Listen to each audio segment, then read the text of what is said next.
১৯৬৬ সালের ৭ জুন বাঙালি জাতির ইতিহাসে এক অনন্য গৌরবোজ্জ্বল ও রক্ত ঝরানো দিন। তৎকালীন পূর্ব পাকিস্তানের জনগণের ওপর পশ্চিম পাকিস্তানি শোষকদের চরম বৈষম্য, নিপীড়ন ও বঞ্চনার বিরুদ্ধে বঙ্গবন্ধু শেখ মুজিবুর রহমান যে ঐতিহাসিক ৬ দফা দাবি উত্থাপন করেছিলেন, ৭ জুন তা রূপ নেয় এক গণজাগরণে।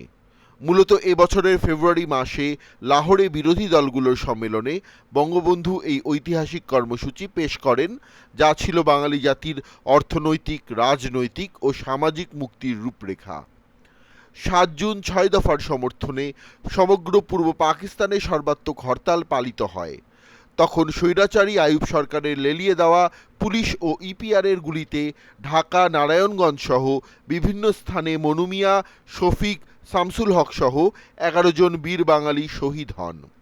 এই রক্তপাতের মধ্য দিয়ে ৬ দফা আন্দোলন সাধারণ মানুষের বুকে স্বাধিকারের অগ্নিস্ফুলিঙ্গ জ্বেলে দেয়। ৬ দফা দাবির মূল বিষয়বস্তু ছিল অত্যন্ত সুদূরপ্রসারী, যা প্রকারান্তরে পূর্ব পাকিস্তানের স্বায়ত্তশাসন ও স্বাধীনতার ভিত্তি স্থাপন করেছিল। বঙ্গবন্ধুর দাবি ছিল পাকিস্তানে থাকবে সংসদীয় পদ্ধতির সরকার এবং সর্বজনীন প্রাপ্তবয়স্কদের ভোটাধিকার।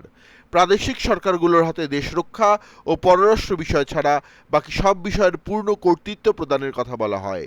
এছাড়া পূর্ব ও পশ্চিম পাকিস্তানের জন্য দুটি পৃথক অথচ সহজে বিনিময়যোগ্য মুদ্রা প্রবর্তন অথবা একই মুদ্রা থাকলে পূর্ব পাকিস্তানের মূলধন যেন পশ্চিমে পাচার হতে না পারে, তার জন্য সুনির্দিষ্ট ব্যাংকিং ব্যবস্থার দাবি জানানো হয়।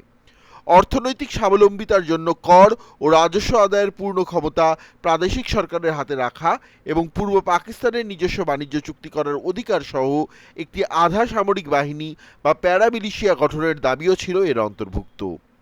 এই দাবিগুলো পাকিস্তানি শাসক গোষ্ঠীর ভিত নাড়িয়ে দিয়েছিল, যার কারণে তারা এটিকে বিচ্ছিন্নতাবাদী আন্দোলন হিসেবে আখ্যায়িত করে এবং বঙ্গবন্ধুকে একের পর এক মামলায় কারারুদ্ধ করে।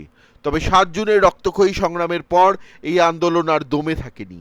এটি বাঙালির স্বাধিকার আন্দোলনকে ত্বরান্বিত করে এবং পরবর্তী সময়ে ১৯৬৯-এর গণঅভ্যুত্থান, ১৯৭০-এর সাধারণ নির্বাচনে আওয়ামী লীগের ঐতিহাসিক বিজয় এবং সবশেষে ১৯৭১ সালের মহান মুক্তিযুদ্ধের মাধ্যমে স্বাধীন সার্বভৌম বাংলাদেশের অভ্যুদয় ঘটায়।